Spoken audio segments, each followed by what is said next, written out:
नमस्कार दोस्तों। Ocean network में आपका स्वागत है। मैं हूं Omkar Chaudhary. They in bracket BJP have a puppet Wankhede. He raises bogus cases against pupil. I challenge that Wankhede that he will lose his job within a year. You come to jail us. People of this nation will not be silent without seeing you behind bars. We have evidence of bogus cases. News agency ANI quoted Nawab Malik as saying. आप समझ रहे हैं ये मामला किस तरफ जाता हुआ दिखाई दे रहा है। और नवाब मलिक ऐसा लगता है कि संतुलन खो बैठे हैं। वो सीधे सीधे समीर वानखेड़े जो मुंबई के जोनल डायरेक्टर हैं एनसीबी के नारकोटिक्स कंट्रोल ब्यूरो के, उनको धमकी दे रहे हैं, उनको बीजेपी की कठपुतली बता रहे हैं और वो कह रहे हैं कि वो लोगों के खिलाफ झूठे फर्जी मामले दर्ज कर रहे हैं। वो कह रहे हैं, मैं चुनौती देता हूं कि वानखेड़े जो है 1 साल के भीतर अपनी जॉब खो देंगे और आप, वो वानखेड़े को कह रहे हैं कि आप हमारी जेल में बंद होंगे। People of this nation will not be silent without seeing you behind bars. यानी सिंक चौके पीछे जब तक लोग आपको नहीं देख लेंगे तब तक उनको तसल्ली नहीं मिलेगी। सीधे सीधे एक सर्विंग ऑफिसर को उद्धव ठाकरे सरकार के एक काबीना मंत्री, एक कैबिनेट मंत्री जेल में ठूंसने की धमकी दे रहे हैं, ये कहते हुए कि आप अगले 1 साल में अपनी जॉब लूज कर जाएंगे, आपको पद से हटा दिया जाएगा, उसके बाद आपके खिलाफ ये इन्होंने कहा है कि आपने वसूली के लिए, लोगों को धमकाने के लिए केसेस दर्ज किए हैं, आपने वसूली के कांड किए हैं। तमाम तरह के एलिगेशन, जो एलिगेशन इन्होंने, इनकी सरकार ने परमवीर सिंह पर, जो मुंबई के पुलिस कमिश्नर थे, उनके खिलाफ अलग अलग जगहों पर दर्ज कराए और ये नौबत आ गई कि परमवीर सिंह ने शायद मुंबई छोड़ दी है, शायद महाराष्ट्र छोड़ दिया है, शायद देश छोड़ दिया है, क्योंकि उनको ये जेल भेजने की तैयारी कर रहे थे। और क्यों कर रहे थे? क्योंकि परमवीर सिंह ने, एक स्थिति ऐसी आ गई थी कि जब इनके हाथों की कठपुतली बनने से इनकार कर दिया और एक 8 पेज का letter chief minister Uddhav Thackeray को भेजा, जिसमें ये आरोप लगाए कि अनिल देशमुख ने गृह मंत्री रहते हुए पुलिस के असिस्टेंट पुलिस इंस्पेक्टर सचिन वाजे को हर महीने मुंबई के बार, होटलों और इसी तरह के जो रेस्टोरेंट वगैरह से 100 करोड़ रुपए हर महीने वसूलने के आदेश दिए थे, टारगेट दिए थे। और उसके बाद परमवीर सिंह की मुसीबतें शुरू हो गई।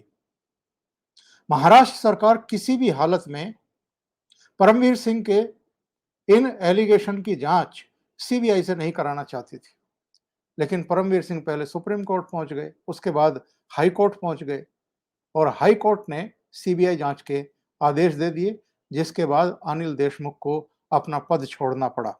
अनिल देशमुख यानी उद्धव ठाकरे सरकार के गृह मंत्री, अनिल देशमुख यानी शरद पवार और अजित पवार के करीबी।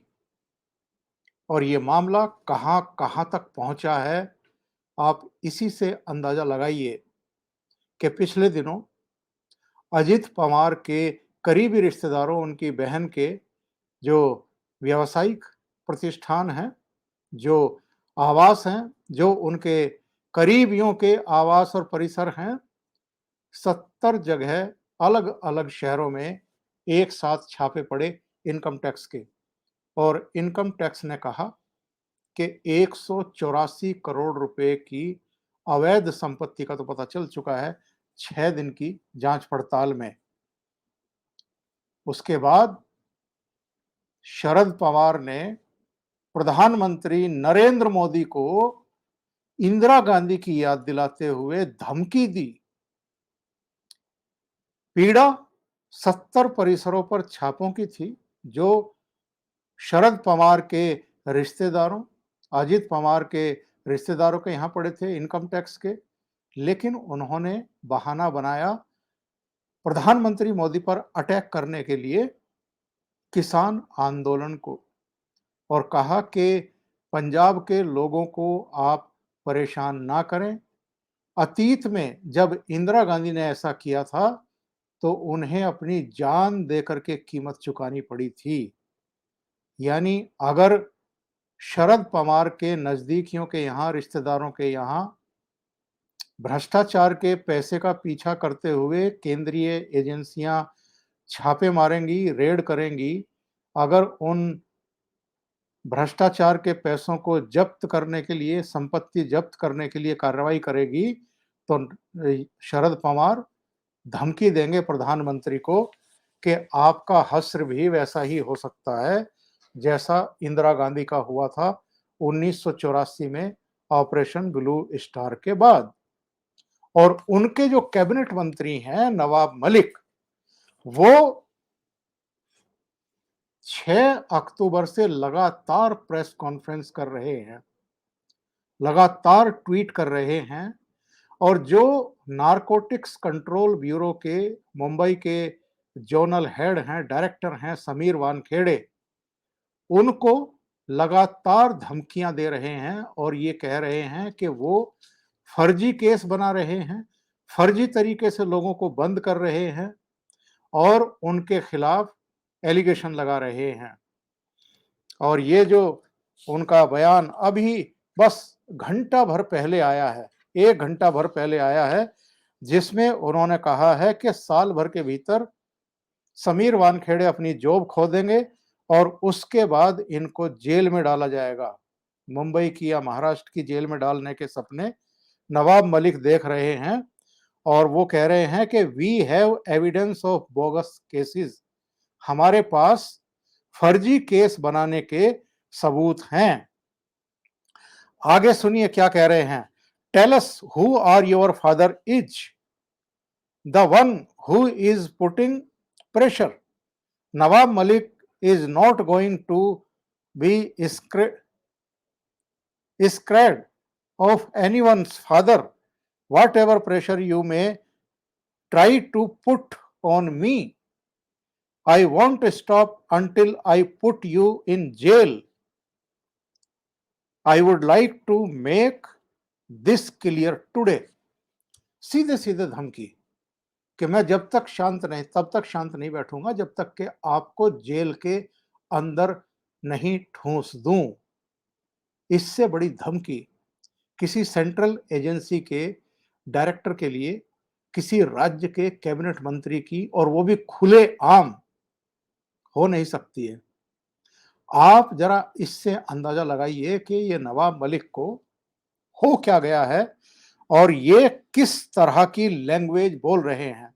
जरा याद करिए, जब अर्णब गोस्वामी लगातार उद्धव ठाकरे और सोनिया गांधी और शरद पवार के खिलाफ जो कंटेंट वाले कार्यक्रम हैं वो पेश कर रहे थे, तब एक तो कांग्रेस के कोई नेता थे और एक ये नवाब मलिक थे।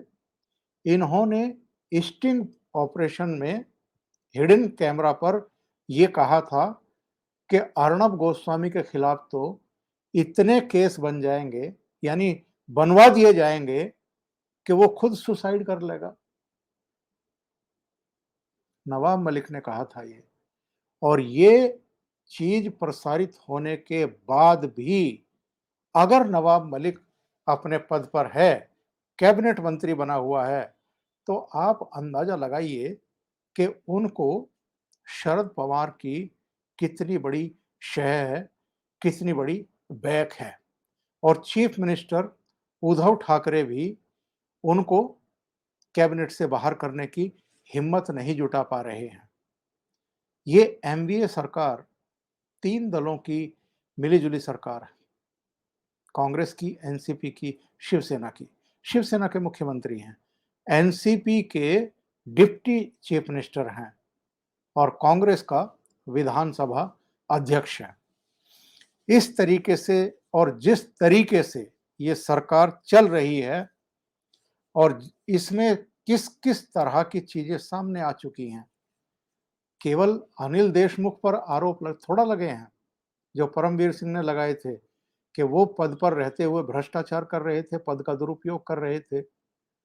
उस मामले की जांच तो अब कोर्ट की निगरानी में सीबीआई कर रही है, ईडी कर रही है। वो दोनों अनिल देशमुख के यहाँ भी, अनिल देशमुख के करीबियों के यहाँ भी कई बार छापे मार चुकी है। और जो वसूली कांड हुआ था, उस वो पैसा किस-किस के पास गया है, उसका पीछा इन दिनों इनकम टैक्स डिपार्टमेंट भी कर रहा है, ईडी भी कर रही है। और ये जो 70 छापे लगे थे 70 जगहों पर, ये भी उसी का पीछा करते हुए मारे गए हैं। तो सारी जो एमवीए सरकार है और इसके घटक दल हैं, वो बुरी तरीके से बौखलाए हुए हैं। दशहरा पर आपने चीफ मिनिस्टर उद्धव ठाकरे का भाषण सुना होगा, जिसमें उन्होंने ये कहा कि हम ये CBI, ED, income tax department के छापों से घबराने वाले नहीं हैं, डरने वाले नहीं हैं। और उन्होंने संघ प्रमुख मोहन भागवत तक पर अटैक कर दिया और ये कहा कि वो जो भाषण दे रहे हैं दशहरे पर, अच्छा हो कि वो नरेंद्र मोदी को समझाएं, केंद्र सरकार को समझाएं कि वो महाराष्ट्र की सत्ता में वापसी करने के लिए कौन-कौन से हथकंडे नहीं अपना रहे हैं। यानी अगर एनसीबी नारकोटिक्स से जुड़े हुए मसलों में गिरफ्तारियां कर रही है और वो भी बेखौफ होकर के कर रही है, बिना ये सोचे समझे कर रही है कि ये शाहरुख खान का बेटा है या नवाब मलिक का दामाद है, तो ये लोग इस पर कहते हैं कि ये तो केंद्र सरकार के इशारे पर कार्रवाइयां हो रही हैं। नवाब मलिक का जो दामाद है, समीर खान, वो 8 महीने तक जेल में रहा है। जनवरी में उसे गिरफ्तार किया गया था, कुछ और लोगों को भी गिरफ्तार किया गया था। नवाब मलिक कहते हैं कि उसके पास तो कोई ड्रग्स मिला ही नहीं, वो तो तंबाकू था जिसको ये गांजा बता रहे थे कि 200 किलो गांजा है। समीर वानखेड़े से जब पिछले दिनों मीडिया के लोगों ने पूछा कि नवाब मलिक तो ये कह रहे हैं, तो उन्होंने कहा कि वो जो कुछ कह रहे हैं, उस पर आप विश्वास करने के बजाय कोर्ट में जो एविडेंस हैं, जो दस्तावेज हैं, उनको देखें। उससे आपको पता लगेगा। और अभी पिछले दिनों चूंकि इनके दामाद को जमानत मिल गई है, 8 महीने बाद जमानत मिली है, तो अब समीर वानखेड़े और उनकी टीम हाई कोर्ट का रुख करने वाले हैं नवाब मलिक के दामाद को फिर से जेल भेजने के लिए। ये जमानत का विरोध करने के लिए हाई कोर्ट का दरवाजा खटखटाने वाले हैं। और जब से नवाब मलिक को ये जानकारी मिली है, तब से वो लगातार 2 अक्टूबर को जो ये क्रूज पर छापेमारी हुई है, जिसमें 14 लोग हिरासत में लिए गए थे, 6 को छोड़ दिया गया था और 8 को गिरफ्तार किया गया, जिनमें शाहरुख खान का बेटा भी है, आर्यन। तभी से ये लगातार अटैक कर रहे हैं। और समीर वानखेड़े पर इन्होंने क्या-क्या आरोप नहीं लगाए हैं। एक और हाल में इन्होंने आरोप लगा दिया कि ये दुबई गए थे एक्सटॉर्शन के लिए, वसूली के लिए। समीर वानखेड़े ने उसके बाद ये स्टेटमेंट दिया कि अब वो नवाब मलिक के झूठों का संज्ञान लेंगे, इनको लीगल नोटिस भेजेंगे, इनको अदालत में घसीटेंगे। और उनके जो बयान हैं जरा वो देखिए। जो खबर आई है इससे रिलेटेड वो सुनिए, और उसी में जो समीर वानखेड़े ने कहा था वो, और उसके बाद फिर जो कुछ अभी नवाब मलिक का बयान आया है कि इनको हम जेल में भेजेंगे, वो धमकी। ठाकरे सरकार में कैबिनेट मंत्री और राष्ट्रवादी कांग्रेस पार्टी के प्रवक्ता नवाब मलिक ने नारकोटिक्स कंट्रोल ब्यूरो पर एक बड़ा आरोप लगाया है। उन्होंने एनसीबी द्वारा मालदीव और दुबई में फिल्म इंडस्ट्री की हस्तियों से वसूली किए जाने की बात कही है। मलिक के आरोप पर एनसीबी के जोनल डायरेक्टर समीर वानखेड़े ने ये कहा कि नवाब मलिक झूठे हैं और वे इस मामले में उनके खिलाफ कानूनी कार्रवाई करेंगे। नवाब मलिक ने गुरुवार को एक वीडियो जारी कर कहा कि कोरोना काल में फिल्म इंडस्ट्री की कई हस्तियां मालदीव और दुबई में थी। उस वक्त एनसीबी के जोनल डायरेक्टर समीर वानखेड़े के परिवार के लोग भी उन जगहों पर थे। वानखेड़े की बहन जस्मीन वानखेड़े की सोशल मीडिया की एक फोटो भी मलिक ने अपने आरोप को पुख्ता करने के लिए जारी की। मलिक ने वानखेड़े से पूछा कि आखिर उनके परिवार के लोग मालदीव और दुबई में क्या कर रहे थे और वे खुद भी इस दौरान वहां थे या नहीं। इसका जवाब उन्हें जनता को देना होगा। वानखेड़े ने मलिक को चेतावनी देते हुए कहा कि कैबिनेट मंत्री होते हुए नवाब मलिक सरासर झूठ बोल रहे हैं। मैं जिंदगी में कभी दुबई नहीं गया। मलिक अब यह कार्टून नेटवर्क चलाना बंद करें। मैं उनको जल्दी ही लीगल नोटिस भेजने वाला हूं। वानखेड़े ने कहा कि मैं नारकोटिक्स संबंधित कार्रवाई में ज्यादा व्यस्त हूं, लिहाजा मेरे पास बेबुनियाद और झूठे आरोपों का जवाब देने का वक्त नहीं है। मलिक मंत्री होने के बावजूद एक नंबर के झूठे हैं, क्योंकि वो मेरे खिलाफ लगातार आधारहीन आरोप लगा रहे हैं। मालदीव जाने के सवाल पर वानखेड़े ने कहा कि वे मालदीव सरकार से अनुमति लेकर और अपने खर्च से परिवार के साथ गए थे। उन्होंने इसके साथ ही ये भी कहा कि जब से एनसीबी ने ड्रग रैकेट का भंडाफोड़ शुरू किया है, तब से कुछ लोग बौखलाकर एनसीबी को बदनाम करने की कोशिश कर रहे हैं। नवाब मलिक लगातार एनसीबी के खिलाफ, विशेषकर जोनल डायरेक्टर समीर वानखेड़े के खिलाफ आरोप लगा रहे हैं।